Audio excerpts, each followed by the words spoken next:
வணக்கம். நான் இப்போ வந்திருக்கிறது அலங்கார்ஸ் ஹேண்டிகிராஃப்ட்ஸ்.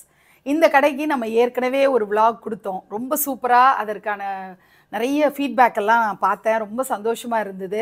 இவங்களுடைய வெரைட்டியான நிறைய ஹோம் டெக்கார் ஐட்டம்ஸ் எல்லாம் உங்களுக்கு ஒரு வீடியோவாக கொடுக்குறேன்னு நான் சொல்லியிருந்தேன். ஆனால் நம்ம ஒன்று நினச்சா தெய்வம் அதோட பெட்டர் பிளான் கொடுக்குது அப்படின்னு தான் எனக்கு தோணுச்சு. இன்றைக்கி அட்சய திருதியைக்கான ஒரு ஸ்பெஷல் வீடியோவாக கொடுக்கணும் அப்படிங்கிறது தான் என்னுடைய அன்னை இறைவி மீனாட்சியினுடைய அருட்கடாட்சமாக அவங்களுடைய எண்ணமாக இருக்கும் போல இருக்குது. இப்போ நீங்கள் பார்க்க போகிறது அட்சய திருதியை கொலு. இப்படி ஒன்று கேள்விப்பட்டிருக்கீங்களா அப்படின்னு உங்களுக்கு யாருமே கேள்விப்பட்டிருக்காத ஒரு விஷயமா இருக்கும். ஆனால் இவங்க 5 படிகளில் மகாலட்சுமி பூஜைக்கு தேவையான பொருட்களை அழகாக ஆர்கனைஸ் பண்ணி வச்சுருக்கிறத பார்த்த உடனே அடடா இது அட்சய திருதியை கொலு மாதிரி இருக்கே அப்படின்னு எனக்கு தோணுச்சு. இந்த படிகளை பார்த்தாலே நமக்கு கொலு ஞாபகம் வரும் இல்லையா? அதே மாதிரி தான் இன்றைக்கி இந்த 5 படிகளில் என்னென்ன விஷயங்கள் வச்சுருக்காங்க, எப்படியெல்லாம் மகாலட்சுமி குபேர வழிபாடெல்லாம் நம்ம பண்ணலாம், எப்படிலாம் நம்ம வீட்டில் ஐஸ்வர்யத்தை பெருக்கலாம் அப்படிங்கிறத பார்க்க போகிறோம். அதுக்கு முன்னாடி அட்சய திருதியைங்கிறது ஒரு சாதாரணமான நாளே கிடையாது. உலகம் அந்த யுகங்கள் தோணுச்சு அப்படின்னு சொல்லுவாங்க இல்லையா? அந்த முதல் யுகம் தோன்றின நாள் இந்த அட்சய திருதியை நாள்னு சொல்லுவாங்க. பரசுராமர் அவதாரம் எடுத்த நாளும் இந்த நாள் தான். அது மட்டும் இல்லாமல் கங்காதேவியை சிவனுடைய தலையிலிருந்து பூலோகத்துக்கு பகீரதன் அவ்வளவு கஷ்டப்பட்டு கிட்டத்தட்ட பல வருடங்களுடைய தவத்தின் காரணமாக கொண்டு வருவார். பகீரத பிரயத்தனம்பாங்க. ஏதாவது ஒரு கஷ்டப்பட்டு ஒரு காரியத்தை செஞ்சோன்னா பகீரத பிரயத்தனம் செஞ்சீங்களா அப்படின்னு கேட்பாங்க. அந்த அளவுக்கு தவத்திற்கு பிறகுதான் கங்காதேவி பூலோகத்துக்கு வந்தாங்க. அந்த பகீரதனுக்கு நம்ம நன்றி தெரிவிக்கணும். ஏன்னா இன்னமும் கங்காதேவி பிரவாகமாக ஓடிட்டு இருக்கிறதுனால தான் நமக்கு கொஞ்சமாவது தண்ணி கிடைக்கிது. நம்ம இந்தியாவில் மிகப்பெரிய நதி, புனித நதி அப்படின்னா கங்காவை தான் நம்ம சொல்லுவோம். அதனால் கங்காதேவியை முக்கியமாக இந்த நாளில் நம்ம வழிபடணும். அது மட்டும் இல்லாமல் மகாபாரதத்தை பிள்ளையார் எழுதுறார் இல்லையா? அந்த இன்ஸ்ட்ரக்ஷன் ஃபஸ்ட்டு வியாசர் பிள்ளையாரை சூஸ் பண்ணி நீ தான் நான் சொல்கிற ஸ்பீடுக்கு எழுத முடியும், அப்போ நீ மகாபாரதத்தை எழுத ஆரம்பின்னு சொன்ன நாளும் இந்த அட்சய திருதியை நாள். இப்படி நிறைய விஷயங்கள் இருக்குது. பார்க்கடல்லேருந்து மகாலட்சுமி தாயார் அமிர்த கலசத்தோட வந்த நாளும் அட்சய திருதியை. ஏராளமான சுப நிகழ்ச்சிகள் நிறைய வரலாறில் போய் பார்த்தாலும் நம்முடைய ஆன்மீக விஷயங்களில் தேடி பார்த்தாலும் அட்சய திருதியைங்கிறது மிக மிக அற்புதமான நாள். இந்த நாளில் நம்ம செய்யக்கூடிய தொடங்கக்கூடிய காரியங்கள் எல்லாமே பல்கி பெருகும் அப்படின்னு சொல்லுவாங்க. அப்படின்னா என்னன்னா, நம்ம ஒரு தடவை ஒரு ஒரு சின்ன பூஜை செஞ்சால் அதுக்கப்புறம் நிறைய நூற்றுக்கணக்கான பூஜைக்கு அது ஆரம்ப புள்ளியாக அமையும். எந்த சுபகாரியம் இந்த நாளில் தொடங்கப்பட்டாலும் அந்த சுபகாரியங்கள் வளர்ந்துட்டே போகும் அப்படிங்கிறது தான் ஒரு நம்பிக்கை. சித்திரை மாதத்தில் வரக்கூடிய அமாவாசையிலிருந்து 3வது நாள் திருதியை, அட்சய திருதியைன்னு சொல்கிறோம் இல்லையா? அட்சயம்னா வளர்ந்து கொடுக்கறதுன்னு அர்த்தம். திருதியைங்கிறது அமாவாசையிலிருந்து 3வது நாளாக இருக்குது. இப்போ இதில் ரோகிணி நட்சத்திரத்தோடு சேர்ந்து வர்றது ரொம்ப ரொம்ப விசேஷம். அப்படி பார்க்கும்போது மே 10ஆம் தேதி விடியற் காலையில் பிரம்ம முகூர்த்த வழிபாடுலேருந்து நம்ம தொடங்கி மதியம் 1 மணி வரைக்கும் எப்போ வேணாலும் நீங்கள் மகாலட்சுமி தாயாரை நம்ம வீட்டில் எழுந்தருளை பண்ணி நீங்கள் கொண்டாடிக்கிட்டே இருக்கலாம், அவங்களுக்கு பூஜைகள் பண்ணிகிட்டே இருக்கலாம். பொதுவாக நம்ம என்ன சொல்லுவோம் அப்படின்னா, அட்சய திருதியை நாளில் வெள்ளி வாங்குறது, தங்கம் வாங்குறது பல்கி பெருகும்னு சொல்லுவோம். ஆனால் ஆன்மீக நேயர்களாக இருக்கக்கூடிய நமக்கெல்லாம் என்ன தோணும்னா, பூஜை சாமான் தான் நமக்கெல்லாம் ரொம்ப பிரியமாக இருக்கும். அதனால் சிலைகள் வாங்குறதும் பூஜை பொருட்கள் வாங்குறதும், மகாலட்சுமி வாசம் செய்யக்கூடிய நிறைய வஸ்துக்களை வாங்கி வீட்டில் வச்சா அது வளர்ந்து கொடுத்து வீட்டில் நிறைய சுப நிகழ்ச்சிகள் நடக்கிறதுக்கு அது ஒரு காரணமாக இருக்கும். ஸோ இதுதான் அட்சய திருதியை பற்றியான ஒரு முன்னோட்டமாக நம்ம பார்த்தோம்.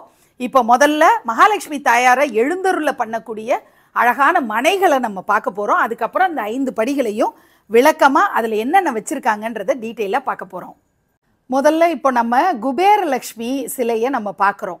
சரி, மேலே தாயார் மகாலட்சுமி அமர்ந்திருக்காங்க, கீழே நல்ல தொப்பையுமா சூப்பராக குபேரர் உட்காந்துருக்காரு.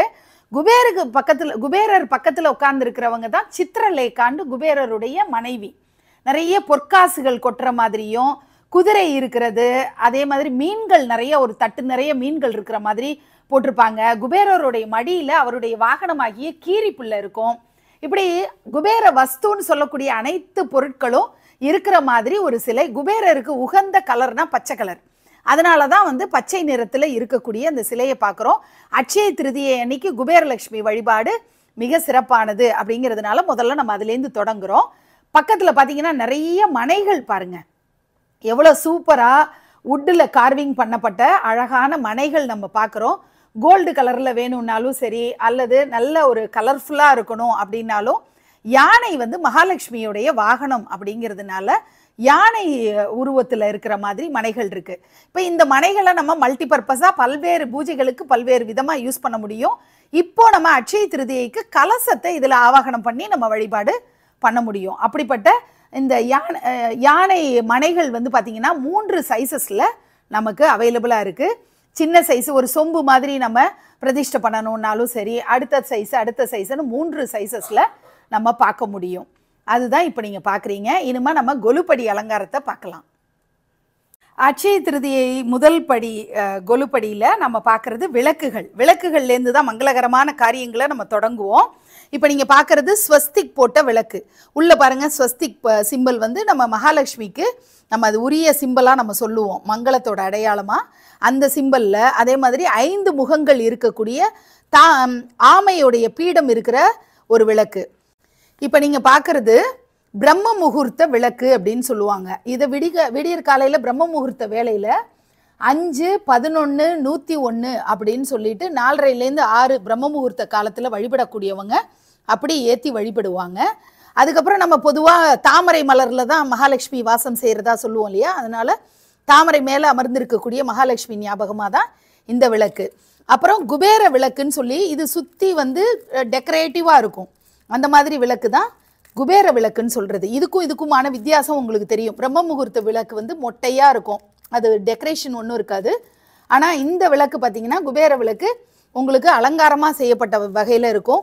ஸ்டாண்டோடு இருக்கிற விளக்குகளும் அந்த மாதிரி இருக்குது. ஒரு பீடத்தோட கொஞ்சம் உயர்த்து தூக்கலாக இருக்கிற மாதிரி விளக்குகள் நம்ம பார்க்க முடியுது. இந்த பக்கம் இருக்கிற விளக்குகள்லாம் பாருங்கள், இது எல்லாமே அணையாமல் இருக்கிறதுக்கு மேலே கவரோடு அப்படி வரும். இப்போ நான் வந்து உங்களுக்கு காட்ட போகிறது ஆத்ம தீபம் விளக்கு, ஆத்ம விளக்கு அப்படின்னு சொல்கிறது. இது நடுவில் நம்ம திரி போட்டு ஏற்றுவோம். மேல் நோக்கி உயர்ந்த வானத்தை நோக்கி எரியக்கூடிய வகையில் அந்த தீப ஒளி இருக்கும். அதுதான் வந்து ஆத்ம விளக்கு அப்படின்னு. இது பல்வேறு வகைப்பட்ட சைஸஸில் நமக்கு கிடைக்கும். மற்ற தீபங்கள் மாதிரி வேறு திசைகளை பார்க்காம நேரடியாக வானத்தை நோக்கி இருக்கிற மாதிரி இருக்கும். அதே மாதிரி இலைகள்லாம் வடிவத்தில் இருக்கிற விளக்குகள் ஒன்றொன்றும் நம்ம ஒவ்வொரு டைப்பில் நம்ம பார்க்குறோம். இதெல்லாம் வந்து டெக்கரேட்டிவாக இருக்கக்கூடிய விளக்குகள். தாமரைப்பூ ஷேப்லேயே விளக்கு, இப்படி நிறைய கலெக்ஷன்ஸ் விளக்குகள்லேயே வெவ்வேறு சைஸஸும் அதே மாதிரி வெவ்வேறு பர்பஸ்க்காக இருக்கக்கூடிய விளக்குகளும் நம்ம பார்க்க முடியுது.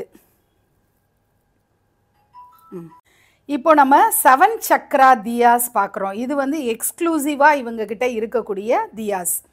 7 செமி ப்ரெஷியஸ் ஸ்டோன்ஸில் செய்யப்பட்ட விளக்குகள் தான் நம்ம பார்க்குறோம். ஃபஸ்ட்டு இந்த பர்பிளிஷாக ஒரு ஷேடில் இருக்கிறது அமித்திஸ்ட், ரெண்டாவது க்ரீன் அவென்ச்சுரின் அப்படிங்கிறது, அடுத்தது கார்னேலியன் அப்படிங்கிறது, clear quartz, yellow jasper, red jasper, lapis lazuli அப்படிங்கிறது.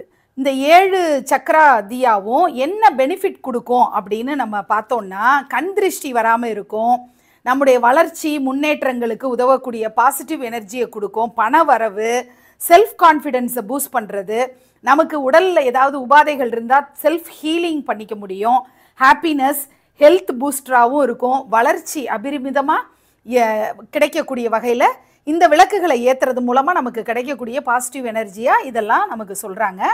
இப்போது 8ஆவதாக ஒரு விளக்கு நான் இங்கே வைக்கிறேன் பாருங்கள். இந்த விளக்கு வந்து க்ரீனிஷாக இருக்கு இல்லையா, குபேரருக்கு பச்சை கலர் தான் உகந்த கலர் அப்படிங்கிறதுனால நம்ம ஜேட் ஸ்டோனில் இருக்க இந்த தியாவை பார்க்குறோம். இது வெல்த் அண்ட் ப்ராஸ்பெரிட்டி லக்குக்கு இந்த விளக்கை நம்ம ஏற்ற முடியும். மொத்தமாக பார்த்திங்கன்னா இங்கே 8 விளக்குகள் இங்கே வைக்கப்பட்டிருக்கு. இப்போ நம்ம 7 செமி ப்ரெஷியஸ் ஸ்டோன்ஸில் விளக்கு பார்த்த மாதிரி ஸ்டோன்ஸாகவே வாங்கி வச்சுக்கணுன்னா நம்ம வச்சுக்கலாம். இப்படி ஒரு தட்டில் அழகாக போட்டு பூஜை ரூமில் வச்சிடலாம். அட்சய திருதியை 2வது கொலுப்படியில் அழகாக மகாமேரு வச்சுருக்காங்க. மகாமேருவுக்கு குங்கும அர்ச்சனை நம்ம சூப்பராக இந்த அட்சய திருதியை நாளில் பண்ணுறது ஐஸ்வர்யங்கள் எல்லாத்தையும் தரக்கூடிய ஒரு விஷயமா இருக்கும். இப்போ நம்ம மகாமேருவோட ஷேப்பு சைஸ் எல்லாம் நம்ம பார்த்துருக்கோம். இப்போ இங்கே பக்கத்தில் பிரமிட் மாதிரி ஒரு ஷேப்பில் ஒன்று இருக்குது பாருங்கள். இதில் 3 சைஸஸ் இருக்குது. நான் இப்போ ஒரு பிரமிடை நான் எடுத்து அதில் என்ன இருக்குங்கிறத உங்களுக்கு நான் தனியாக எக்ஸ்பிளைன் பண்ணணும்னு இருக்கேன். இப்போ பார்த்தீங்கன்னா பிரமிட் ஷேப்பில் 4 பக்கமும் அப்படி இருக்கிற மாதிரி இருக்குது. இதை வந்து ஓப்பன் பண்ணால் இங்கே பார்த்தீங்கன்னா குட்டி குட்டியாக 9 பிரமிட்ஸ் இருக்குது. அதை ஓப்பன் பண்ணால் குட்டி குட்டியாக 81 9 × 9 81 பிரமிட்ஸ் இருக்கிற மாதிரி ஒரு அமைப்பு இருக்குது. ஸோ இதை வந்து நம்ம மஞ்சள் குங்குமம் வச்சு வழிபடுறது நவக்கிரக தோஷங்கள் இன்னும் பல விதமான பாசிட்டிவ் விஷயங்களுக்கு இது உதவும் அப்படின்றாங்க. எப்படி மகாமேரு ஒரு குறியீடாக இருக்கோ அதே மாதிரி நவக்கிரக பிரச்சனைகளுக்கெல்லாம் தீர்வு கொடுக்குற ஒரு குறியீடாக நம்ம தினந்தோறும் வழிபடக்கூடிய ஒரு விஷயமாக தான் இந்த பிரமிடை வந்து சொல்கிறாங்க. இதில் 3 சைஸஸ் வந்து நம்ம பார்க்க முடியுது. நான் உங்களுக்கு வசதியாக தெரியணுங்கிறதுக்காக நான் அந்த படியிலேருந்து தனியாக எடுத்து காட்டுறேன். நீங்கள் பார்க்குறது குபேர குஞ்சம் அப்படின்னு சொல்லக்கூடியது.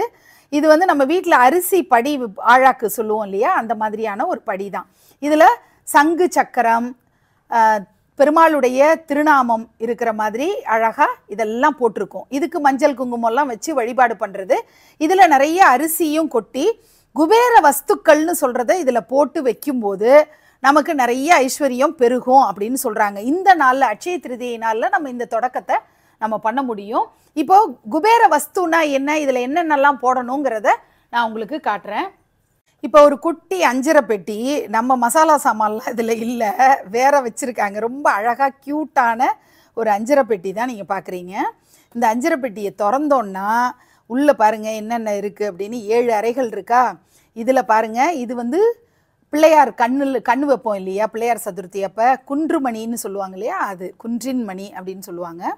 இது கோமதி சக்கரம் அப்படின்னு சொல்லக்கூடியது. அடுத்தது குபேரலக்ஷ்மி காயின்ஸ் இதில் இருக்குது. அதுக்கப்புறம் மஞ்சள் நிற சோழி இருக்குது, 5 சோழி இருக்கும். இது தாமரை விதை இருக்குது. இப்போ இது என்ன அப்படின்னா ராஜ சோழி அப்படின்னு சொல்கிறது. ராஜா கௌளி அப்படின்னு சொல்லுவாங்க, அதாவது சோழிகளுக்கெல்லாம் அரசன் அப்படிங்கிற மாதிரி. இது எப்படி இருக்குது பாருங்களேன், ப்ரௌன் ஷேப்பில் கொஞ்சம் பெருசாக, நடுவில் நிறைய ஒரு மாதிரி எல்லோ டாட்ஸ் எல்லாம் வச்சு வர்றது தான் இந்த ராஜா சோழி. இதுக்கு நடுவில் இந்த கம்பார்ட்மெண்ட்டில் இருக்கிறது க்ரீன் கலரில் குங்குமம், குபேரருக்கு உகந்த பச்சை கலர்லேயே குங்குமம் அதில் இருக்குது. இதுதான் வந்து குபேர வஸ்துன்னு சொல்கிறது. இது எல்லாத்தையும் இதில் போட்டு அரிசியையும் போட்டு வழிபாட்டுக்கு வைக்கலாம். இதை நம்ம தனித்தனியாக பாக்ஸில் வச்சு தொலைஞ்சு போகாமல் இருக்க ஒரு அஞ்சரை பெட்டி மாதிரியே இது ஒரு செட்டாகவே விற்குது. இதை அப்படியே வாங்கி நம்ம குபேர பூஜை மாதமே பண்ணுறவங்க இருப்பாங்க, அப்படி பண்ணுறவங்களுக்கும் இது யூஸ் ஆகும். இப்படியே நம்ம வாங்கி வச்சுக்கலாம். இப்போ நம்ம பேக் டு த செகண்ட் அந்த படிக்கு நம்ம போயிடலாம். நீங்கள் இப்போ ஏற்கனவே நம்ம வந்து மகாமேரு பார்த்துட்டோம், பிரமிட் பார்த்துட்டோம். அந்த மாதிரி கும்ப விளக்கு மாதிரி அழகாக விளக்கு ஏற்றி வைக்கிற அந்த கும்பமும் நம்ம பார்க்குறோம். அடுத்து இந்த நான் இப்போ காட்டின குபேர வஸ்துக்கள் இருக்கிறதையும் பார்த்துட்டோம். சங்கு சோழி அப்படிங்கிற மாதிரியான விஷயங்கள் எல்லாமே அந்த ஸ்டாண்டோடு இருக்குது பாருங்கள். ஒரு வலம்புரி சங்கால் அபிஷேகம் பண்ணுறவங்க இருப்பாங்க. வீட்டில் இருக்கக்கூடிய விக்கிரக அபிஷேகங்கள்லாம் சங்கு கொண்டு பண்ணணும் அப்படின்னு ஆசைப்பட்டால் அதை வாங்கி வச்சுக்கலாம். அதுக்கு ஸ்டாண்ட் எல்லாமே அவைலபிளாக இருக்குது. அந்த மாதிரியானது. அடுத்தது பார்த்திங்கன்னா கௌரி செட் அப்படின்னு சொல்லுவாங்க. அதுதான் அந்த எந்திரம், அம்மி, உரல் அப்படின்னு இந்த மாதிரியான கிச்சன் ஐட்டம்ஸுன்ற மாதிரி இருக்கும். இது எல்லாமே கௌரி செட் அப்படின்னு, ஏன்னா குடும்பத்தினுடைய ஆதாரமான ஒரு விஷயம், ஹெல்த் சம்மந்தப்பட்ட எல்லாமே வந்து தீர்வு வந்து கிச்சன் தான் நமக்கு. ஸோ உணவு தயார் பண்ணுறதுக்குரிய உபகரணங்கள்ன்ற வகையில் இருக்கிறது தான் கௌரி செட் அப்படின்னு சொல்லிட்டு வழிபாட்டுக்கு வச்சு வணங்கக்கூடிய வகையில் இருக்குது. குபேர வஸ்துக்களில் நம்ம கோமதி சக்கரம் குட்டி குட்டியாக நம்ம பார்த்தோம். இப்போ அதுலேயே ராஜ கோமதி சக்கரம்ன்றது கொஞ்சம் பெரிய சைஸில் இருக்குது. அதுக்கும் பெரிய சைஸில் இருக்கிறது தான் மகாராஜ கோமதி சக்கரம். இதில் ரேகைகள்லாம் ஓடி இருக்கு இல்லையா, இது பாலிஷ் பண்ண பிறகு இப்படி வந்துடும். ஸோ மகாராஜ கோமதி சக்கரம். இதுக்கப்புறம் கோமதி ஷெல் தான் நீங்கள் பார்க்குறது, மதர் கோமதி ஷெல்லு, அதாவது கோமதி சங்குன்னு சொல்லுவோம் இல்லையா, அதை தான் நம்ம இதுலேருந்து தான் இந்த கோமதி சக்கரங்கள்லாம் வெளியில் வந்திருக்கு. அதனால் இது பாலிஷ் பண்ணாத பச்சை கலரில் மகாலட்சுமிக்கும் குபேரனுக்கும் உகந்த அந்த கலர்லேயே இருக்கக்கூடிய கோமதி சங்கு.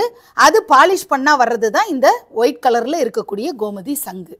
இப்போ நம்ம வீட்டில் ஐஸ்வர்யத்துக்காக நம்ம வைக்கக்கூடிய இந்த குபேரலக்ஷ்மி பூஜையெல்லாம் செய்கிறவங்க வச்சுருக்க வேண்டிய ரொம்ப பட்ஜெட் ஃப்ரெண்ட்லியாக இருக்கக்கூடிய ஒரு பேக்கேஜ் தான் நம்ம பார்க்குறோம். ஒரு சின்ன தட்டு, அந்த படி அப்படின்னு சொல்லி ஆழாக்கு சொல்லுவோம் இல்லையா, அரிசி வச்சுருக்கிறது, அதில் பச்சரிசி நிரப்பி மேலே வச்சுருக்கிறது கோமதி சங்கு. நம்ம இப்போ கோமதி சக்கரம் எல்லாம் பிறந்த ஒரு சங்கு அப்படின்னு சொன்னோம் இல்லையா, அதை வச்சுருக்கிறது. இந்த 3 மட்டுமே ஒரு சின்ன பேக்கேஜாக வாங்கிக்கலாம். அதையே கொஞ்சம் பெரிய சைஸில் நம்ம எல்லா ஐட்டமும், அதாவது குபேர வஸ்துக்கள்னு சொல்லக்கூடிய எல்லாமே போட்டு வேணும் அப்படின்னா அடுத்த சைஸில் நம்ம பார்க்குறோம். ஒரு சங்கு ஷேப்பில் இருக்கக்கூடிய தட்டு, அதில் மரக்கா மாதிரி, அதாவது வீட்டில் இருக்கக்கூடிய நம்ம அந்த படி மரக்கான்னு சொல்லுவோம் இல்லையா, அரிசி நெல்லெல்லாம் அளக்கக்கூடிய மரக்கா, அந்த மரக்கா ஷேப்பில் இருக்கக்கூடிய ஒரு பித்தளை பாத்திரம். அது நிறைய பச்சரிசியை நிரப்பிடணும். அது மேலே இருக்கிறதுக்கு நான் அப்புறமா வர்றேன். அதுக்குள்ளே அந்த பச்சரிசிக்குள்ளே நம்ம போட வேண்டிய வஸ்துக்கள் அப்படிங்கிறது குபேர வஸ்துக்கள்னு சொல்லக்கூடிய அந்த சோழி போட்டிருக்காங்க, அடுத்தது தாமரை விதை, குன்றுமணி, அதுக்கப்புறம் வந்து காயின்ஸ், அந்த குபேரலக்ஷ்மி காயின்ஸ்ன்னு சொல்லுவாங்கல்ல, அதுக்கப்புறம் கோமதி சக்கரம். இதெல்லாம் 5 ஐட்டம்ஸையும் இதுக்குள்ளே போட்டு அரிசியை ஃபில் பண்ணிடணும். ஃபில் பண்ணிவிட்டு இதுக்கு மேலே இருக்கிறது தான் பார்த்திங்கன்னா, இதுதான் வந்து மோத்தி சங்கு அப்படின்னு சொல்லுவோம். மோத்தின்னா முத்துன்னு அர்த்தம் ஹிந்தியில். அப்போ அந்த முத்து வெளியில் வர்ற அந்த சங்கு தான் இது. இதில் நிறைய லேயர்ஸ் இருக்கும், ஒன் ஸ்டெப் பை ஸ்டெப்பாக இருக்குது பாருங்கள். அப்படி பிரமிட் ஷேப்பில் அது குவிஞ்சிருக்கு. இந்த உச்சியில் தான் மகாலட்சுமி வாசம் பண்ணக்கூடிய இடம் இருக்கிறதா சொல்லுவாங்க. இப்போ பொதுவாக வந்து இப்போ மாடு அப்படின்னா மாட்டில் எங்கே வந்து மகாலட்சுமி இருப்பாங்க, எங்கே மும்மூர்த்திகள் இருக்காங்க அப்படின்லாம் ஒரு வகையரா கொடுத்துருக்காங்க இல்லையா. அந்த மாதிரி இந்த மோத்தி சங்குல அதனுடைய உச்சியில் தான் மகாலட்சுமி வாசம் பண்ணுறாங்க அப்படின்னு சொல்கிறாங்க. பொதுவாக அந்த பிரமிட் ஷேப்புக்கே ஒரு பாசிட்டிவிட்டியை இழுக்கக்கூடிய, அந்த பிரபஞ்ச பேராற்றலை இழுக்கக்கூடிய ஒரு சக்தி இருக்குது. அதனால தான் இதெல்லாம் வச்சு நம்ம பூஜை ரூமில் வச்சுருக்கும் போது அதனுடைய பாசிட்டிவிட்டி அதிகமாகிறத நம்ம உணர முடியும். இந்த கோமதி விருட்சம் பற்றி நிறைய பேருக்கு நிறைய விஷயங்கள் தெரியாது. எனக்குமே ஒன்றுமே தெரியாது. இப்போ தான் நான் தெரிஞ்சுக்கிட்டேன். அதை உங்கள் கூட ஷேர் பண்ணிக்க விரும்புகிறேன். நிறைய பேர் பாசிட்டிவிட்டிக்காக நம்ம வீட்டில் இந்த கோமதி சக்கரங்கள் நிறைய இங்கே இலை மாதிரி இருக்குது பாருங்கள். இந்த விருட்சம் பூரா, இந்த மரங்கள் பூரா இலைகள் மாதிரி கோமதி சக்கரம்னு நம்ம இப்போ குபேர வஸ்துன்னு சொல்லக்கூடிய விஷயங்களில் பார்த்தது. இந்த கோமதி சக்கரங்கள் குட்டி குட்டியாக நிறைய இணைச்சி பண்ணியிருக்காங்க. ஏன்னா ஒரு மரம் அப்படிங்கும்போது அந்த இலைகளை எண்ணிலடங்கா இலைகள் அப்படின்னு சொல்லுவோம் இல்லையா, அந்த மாதிரி தான் இந்த கோமதி சக்கரங்கள். இந்த கோமதி சக்கரம் எப்படி உருவானது அப்படிங்கிறது ஒரு குட்டி வரலாறு. அது எப்படின்னா, மகாபாரதத்தின் போது விஸ்வரூப தரிசனம் பெருமாள் காட்டும் போது அங்கே கிருஷ்ணருடைய அந்த சுதர்சன சக்கரத்திலேருந்து ஒரு துளி அந்த நெருப்பு பொறி கீழே விழுந்து அதிலிருந்து ஒரு உயிரணு உருவாகி அப்படி உருவானது தான் இந்த கோமதி சங்கு அப்படின்னு கோமதி சங்குன்னு சொல்லக்கூடிய இந்த கிளிஞ்சல் மாதிரியான விஷயம். இதை கவர் பண்ணி அப்படியே மூடி போட்ட மாதிரி இருக்கிறது தான் இந்த அமைப்பு. இது திறந்ததுன்னா உள்ள ஒரு பூச்சி இருக்கும். அந்த பூச்சி வந்து வெளியில வந்து உணவை சாப்பிட்டுட்டு திரும்ப உள்ள போய்க்கும். இந்த மாதிரியான ஒரு அமைப்பு. கோமதின்னு ஏன் பேர் வந்தது அப்படின்னு நம்ம பார்த்தோம்னா, கோமதி ஆற்றினுடைய படுகையில தான் இந்த மாதிரியான கிளிஞ்சல்கள் நிறைய இருக்கு. இதுல இருந்து நமக்கு இந்த கோமதி சக்கரங்கள் கிடைக்குது. இப்போ ஆற்றுடைய டெப்த்து அதிகமாக அதிகமாக அதனுடைய அந்த கிளிஞ்சல்களுடைய அந்த சங்குகளுடைய சைஸஸும் மாறிக்கிட்டே போகும்.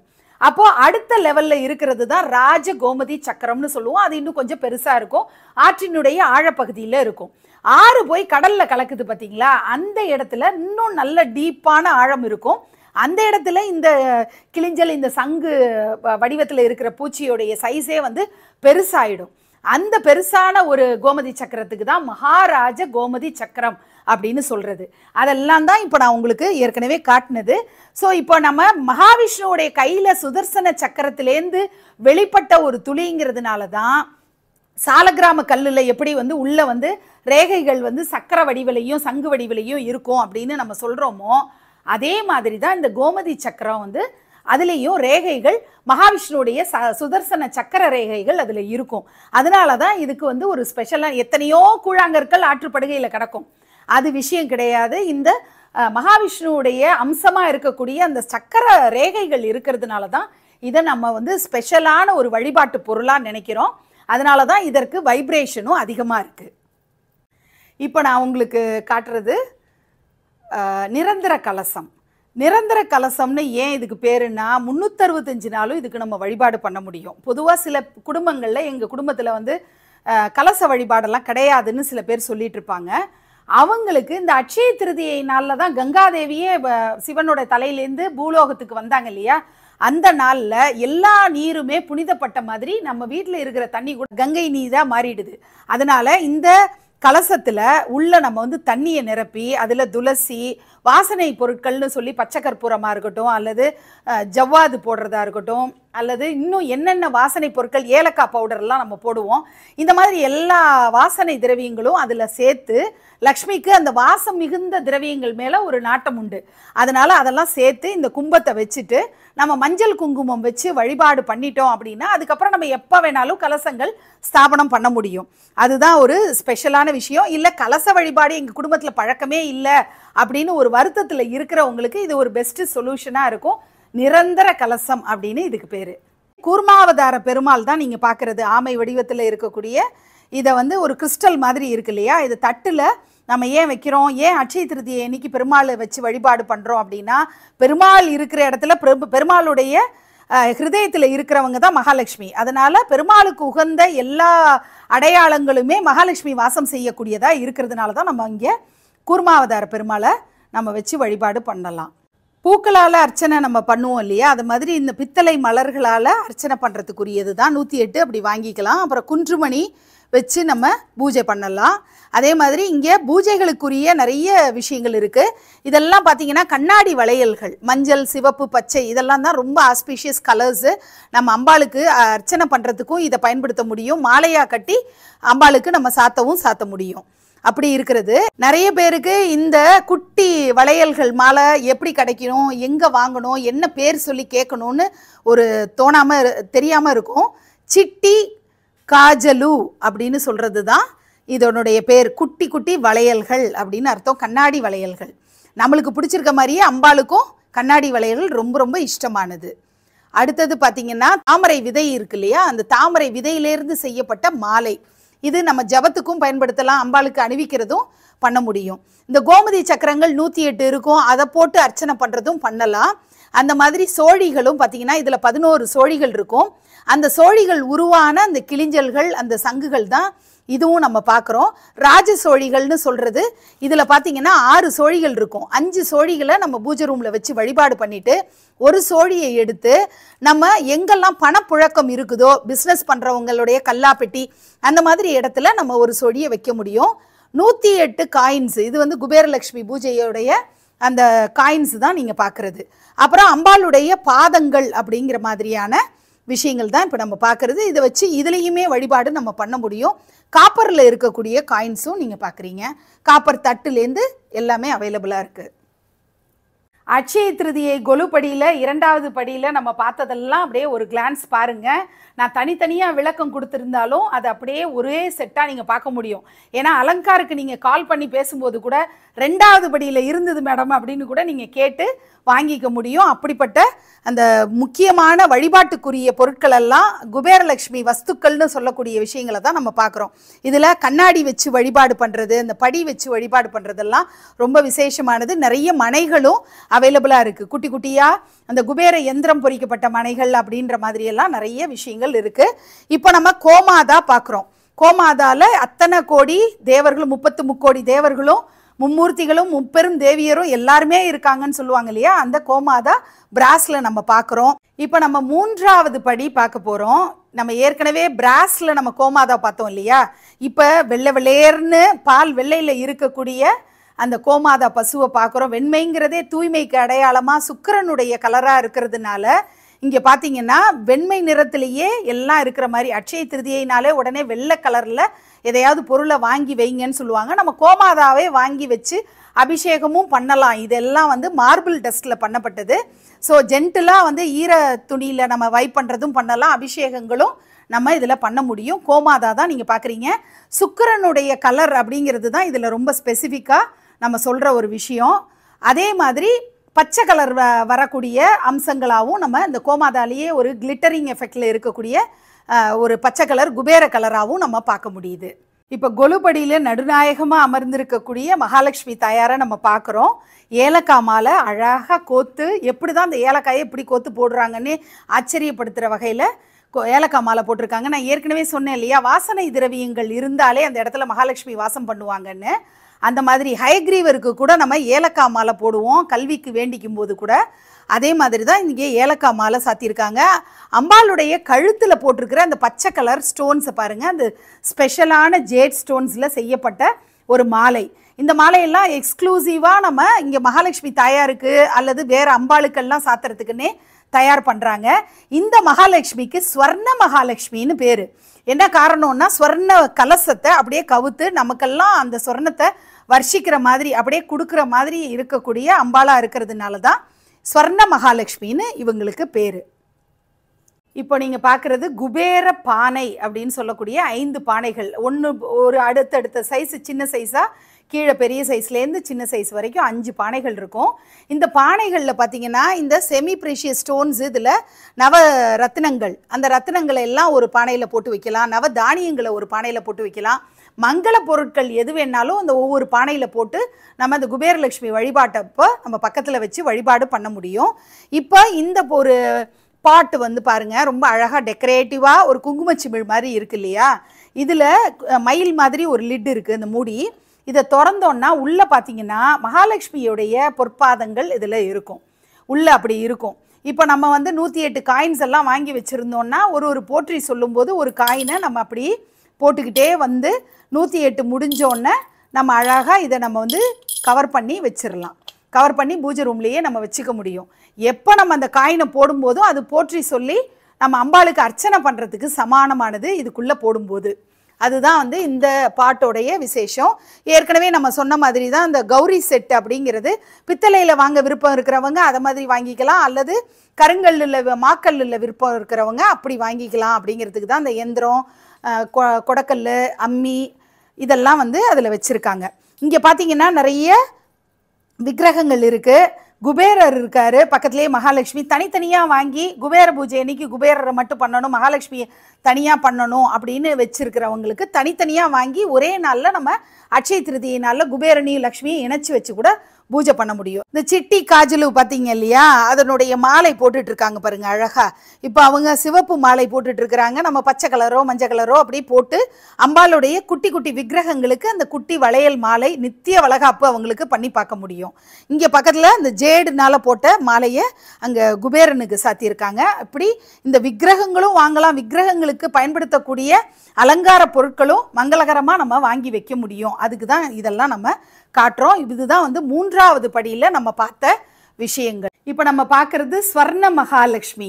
நான் ஏற்கனவே சொன்ன மாதிரி அந்த பொற்கலசத்தை அப்படியே கவுத்து கீழே அப்படியே காயின்ஸாக கொட்டுற மாதிரி இருந்தால் அவங்க ஸ்வர்ண மகாலட்சுமி.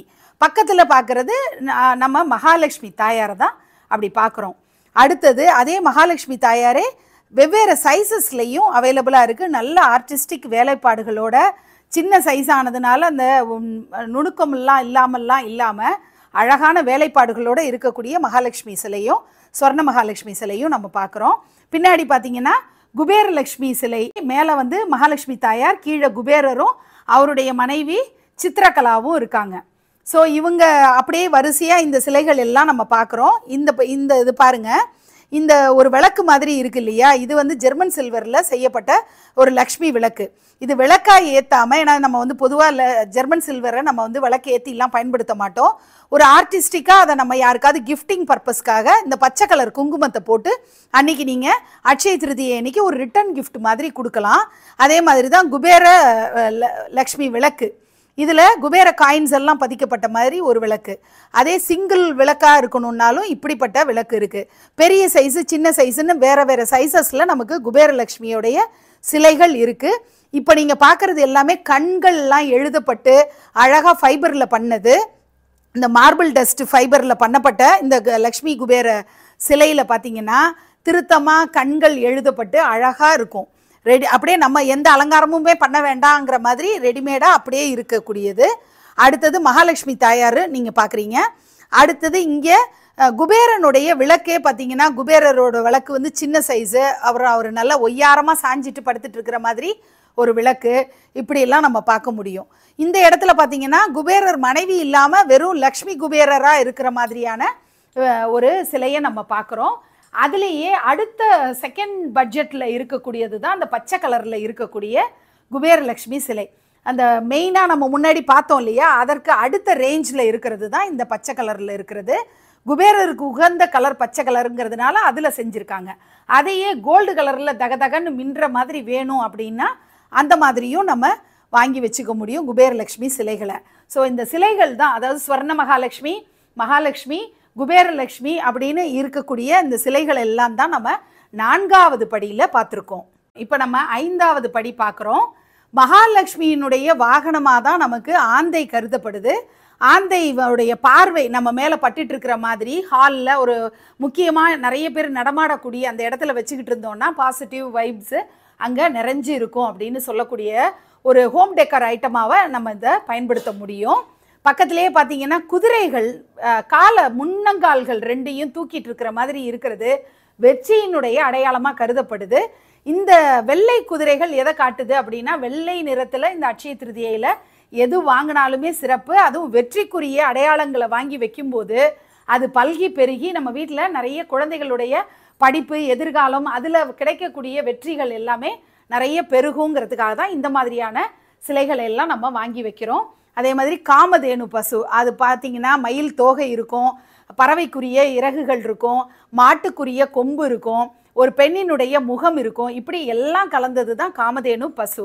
அவங்களோட சிலையும் நம்ம வாங்கி வைக்க முடியும். காமதேனு பசு மகாலட்சுமியோட அம்சம்தான் பசு அப்படிங்கிறது. அதே மாதிரி பிராஸில் இருக்கக்கூடிய குட்டி குட்டி யானைகள் அலங்காரத்துக்காக நம்ம வாங்கி வைக்கிறது. இந்த துதிக்கையை தூக்கிட்டு இருக்கிறதே ரொம்ப சிறப்பான அம்சம். யானை வந்து நம்மளை ஆசீர்வதிக்கிற மாதிரி. அப்படிப்பட்ட வெள்ளை யானைகளையும் பார்க்குறோம். ஏன்னா நம்ம அட்சய திருதியினாலே வெண்மையோடு நம்ம ஒப்பிட்டு தான் பேசுவோம்.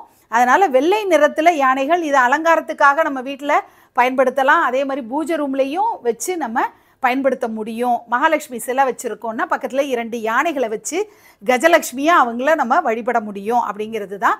அந்த யானைகள் எல்லாமே பார்த்திங்கன்னா நல்ல அழகாக கண்ணாடி ஒர்க்கெல்லாம் செய்யப்பட்டு அந்த துதிக்கையை தூக்கிக்கிட்டு இருக்கிற அழகே வந்து ரொம்ப சிறப்பம்சத்தோடு இருக்கிற மாதிரி ஆர்னமெண்டலாக பண்ணி வச்சுருக்காங்க. நந்தியும் நீங்கள் பார்க்குறீங்க, நந்தியும் வெண்மை நிறத்தில் இருக்கிறதுனால இந்த நந்தியையும் இங்கே வச்சு காட்டியிருக்காங்க. ஸோ வெள்ளை நிறத்தில் இருக்கக்கூடிய எல்லா பொருட்களுமே மங்களகரமான பொருட்களாக நம்ம இந்த அட்சய திருதியையில் வாங்கி சேகரிக்க முடியும். நம்ம பூஜை ரூமில் இந்த மாதிரி கூட வச்சு அழகு பண்ண முடியுமான்னு பலரும் வியக்கிற அளவில் நம்ம இந்த எல்லாருமே ஆச்சரியப்பட்டு இது என்னங்க, இது என்னங்க, எங்கே வாங்கினீங்க அப்படின்னு கேட்குற மாதிரியான பொருட்களாக இருக்குது.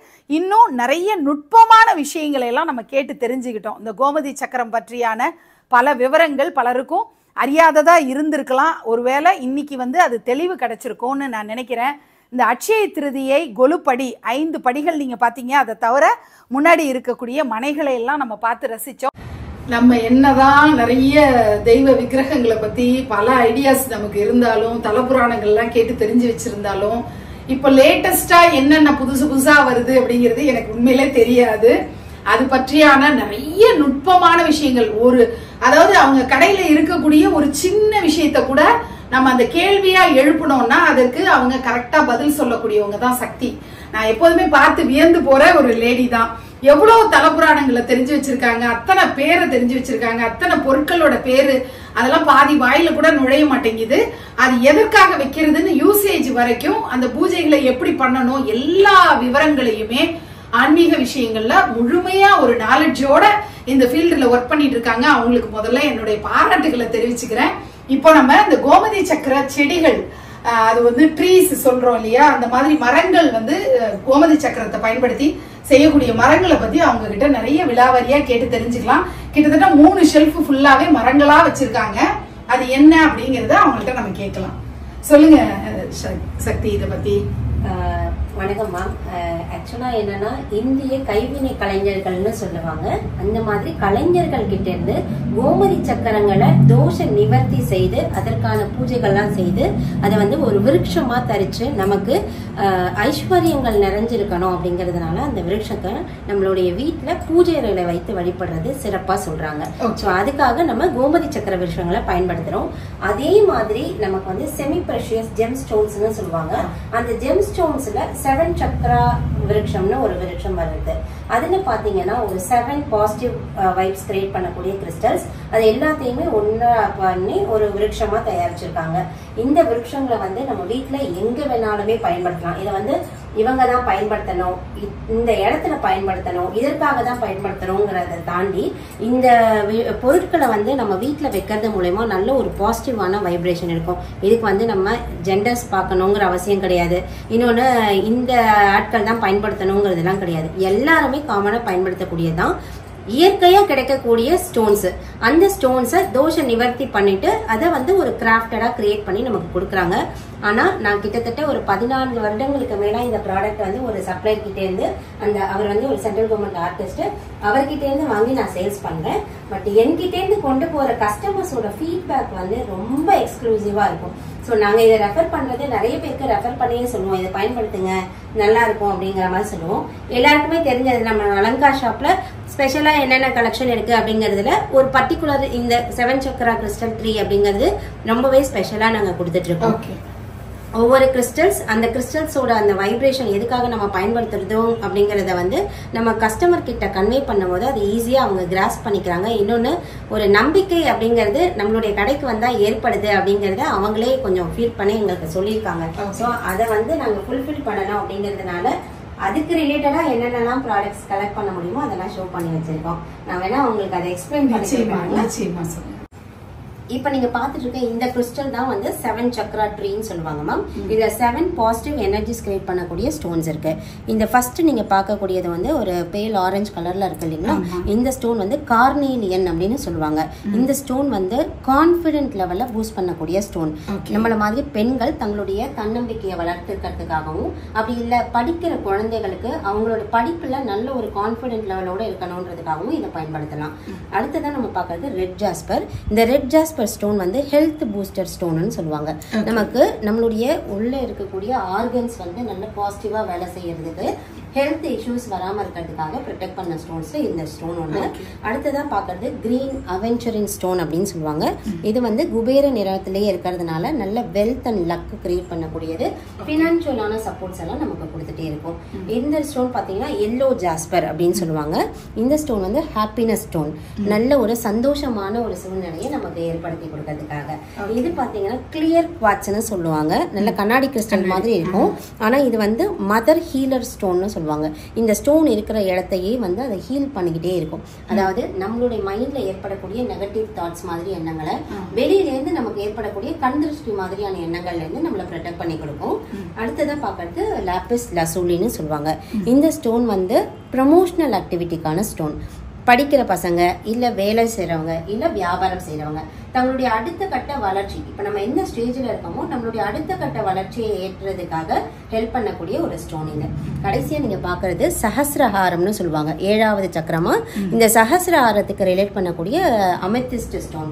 இந்த அமெத்திஸ்ட் ஸ்டோன் வந்து ஸ்பிரிச்சுவாலிட்டி பவர். இந்த ஸ்டோன் இருக்கக்கூடிய இடங்கள்ல நல்ல ஒரு ஸ்பிரிச்சுவாலிட்டியோட சேர்ந்து ஒரு ஆன்மீக தன்மையோட சேர்ந்து ஒரு பீஸ்ஃபுல்னஸ் இருக்கும்.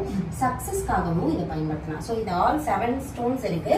இந்த 7 ஸ்டோன்ஸையுமே இந்த மாதிரி விருட்சமா செய்திருக்காங்க. இந்த ஸ்டோன் ட்ரீயை வைக்கிறதுக்கு எந்த டைரக்ஷன், இந்த டைரக்ஷன் தான்ன்றது இல்ல, நம்ம வீட்டுல எங்க வேணாலும் வைக்கலாம். வெளியில இருந்து வரக்கூடிய ஆட்கள் பாக்குற மாதிரி, பார்வையில படுற மாதிரி கூட வைக்கலாம். எல்லாரோட எனர்ஜியுமே நம்ம வந்து ஒரு பாசிட்டிவ் எனர்ஜியா மாத்தி கொடுக்கறதுக்கு இந்த ஸ்டோன் ட்ரீயை நம்ம பயன்படுத்தலாம். இந்த ட்ரீ வந்து பாத்தீங்கன்னா நம்மளோட ஷாப்ல ஒரு 5-6 சைசஸ்ல இருக்கு. ரெகுலரா போற சைசஸ்னு பாத்தீங்கன்னா ஒரு 3 டிஃபரெண்ட் சைசஸ். இப்ப என் கையில இருக்கிறது வந்து ஒரு 750 rupees இருக்கும். இதுக்கு அடுத்த கவுண்டிங்ஸ்ல, அதாவது எவ்வளவு ஸ்டோன்ஸ் இருக்கு அதுக்கேற்ற மாதிரி ரேட்ஸ்ல டிஃபர் பண்ணி கொடுத்துருக்கோம். சூப்பர். இது வந்து புதுசா இப்பதான் இது மாதிரி இருக்குன்றது மட்டும் தான் தெரியும். மற்ற விவரங்கள் எல்லாம் இப்பதான் நான் கேட்டு தெரிஞ்சுக்கிட்டேன். அதே மாதிரிதான் இந்த கோமதி சக்கரா ட்ரீயும் அதை பத்தி நம்ம முன்னாடியே இந்த வீடியோல நம்ம எக்ஸ்பிளைன் பண்ணியாச்சு. அதுலயுமே சைசஸ் இருக்கு. எவ்வளவு சக்கராஸை யூஸ் பண்றாங்களோ அதை பொறுத்து அந்த ரேட்ஸ் மாறும் அப்படிங்கிறது தான் நம்ம தெரிஞ்சுக்கிறது. ரொம்ப அழகா இதெல்லாம் பாக்குறதே ஒரு வித்தியாசமா, ஏதோ கலர்ஃபுல்லா இருக்கிற மாதிரி ஒரு ஃபீல் இருக்கு. இவங்க சொல்ற மாதிரி தான் அந்த ஸ்பிரிச்சுவாலிட்டி ஃபீல் வந்து இதை பார்க்கும் போதே நமக்கு கிடைக்கிறத உணர முடியுது. சூப்பரா இருக்கு பாருங்க. இதுல கீழே கூட அந்த மரத்தினோட அடியில கூட இந்த ஸ்டோன்ஸோட இந்த துகள்கள் எல்லாம் போட்டு நிரப்பி இருக்கிற மாதிரி வச்சிருக்காங்க. ரொம்ப அழகா இவ்வளோ விஷயங்கள் இதுல இருக்கு. நம்ம ஏதோ செமி பிரஷியஸ் ஸ்டோன்ஸ் அப்படின்னு ஜஸ்ட் லைக் தட் சொல்றோம். அது வந்து நம்ம வாழ்க்கையில செய்யக்கூடிய மாயாஜாலங்களை பத்தி தெரிஞ்சுக்கும் போது ரொம்ப ஆர்வமா இருக்கு. இதெல்லாம் புதுசாவும் இருக்கு எனக்கு இன்ஃபர்மேஷன்ஸ் எல்லாம். முன்னாடி எல்லாம் ஒரு காலத்துல நம்ம மோதிரங்கள் செஞ்சு போட்டுக்கணும் நவக ரத்தினங்கள்ல அப்படின்லாம் சொல்லுவாங்க. இந்தந்த ராசிக்காரங்களுக்கு இது அப்படின்னு. நீங்க எந்த ராசிக்காரங்களா வேணா இருங்க, ஆனா இதை வீட்டுல கொண்டு போய் வச்சிட்டீங்கன்னா எல்லாமே செட் ஆயிடும் அப்படின்னு சொல்ற ஒரு சொல்யூஷனா இருக்கிறது ஆச்சரியம் தரக்கூடிய விஷயமா தான் இருக்கு. இந்த அட்சய திருதியை உங்க எல்லாருக்குமே எல்லா விதமான பாக்கியங்களையும் தரணும். உங்க வீட்டுல எல்லாரு குடும்பங்களையும் சௌபாகியங்களும் நிறைஞ்சிருக்கணும். சங்கநிதி பதுமநிதின்னு நவநிதிகளும் நிறையணும் அப்படின்னு சொல்லி நான் என்னுடைய அன்னை மீனாட்சியை பிரார்த்தனை பண்ணிக்கிறேன். அலங்கார் ஹேண்டிகிராஃப்ட்ஸோட ஃபுல் டீட்டெயில்ஸ் டிஸ்கிரிப்ஷன்லையும் கொடுத்துருக்கேன். இதில் வரக்கூடிய இந்த வீடியோவில் வந்த நம்பர்ஸ்க்கு நீங்கள் கால் பண்ணி உங்களுக்கு தேவையான பொருளை நீங்கள் ஆர்டர் பண்ணிக்கலாம். உங்களுக்கு ஏதாவது டவுட்ஸ் இதில் இருந்ததுன்னா she is the best person. சக்திகிட்ட நீங்கள் கேட்டிங்கன்னா ஃபுல் கதையை விழாவாரியாக அழகாக சொல்லுவாங்க. நான் வீடியோவுடைய டைமிங் கருதி என்னால் என்ன சொல்ல முடிஞ்சதோ அதை சொல்லியிருக்கேன். மேலும் கூடுதலான தகவல்களுக்கு நீங்கள் அவங்கள கான்டாக்ட் பண்ணுங்கள். நன்றி.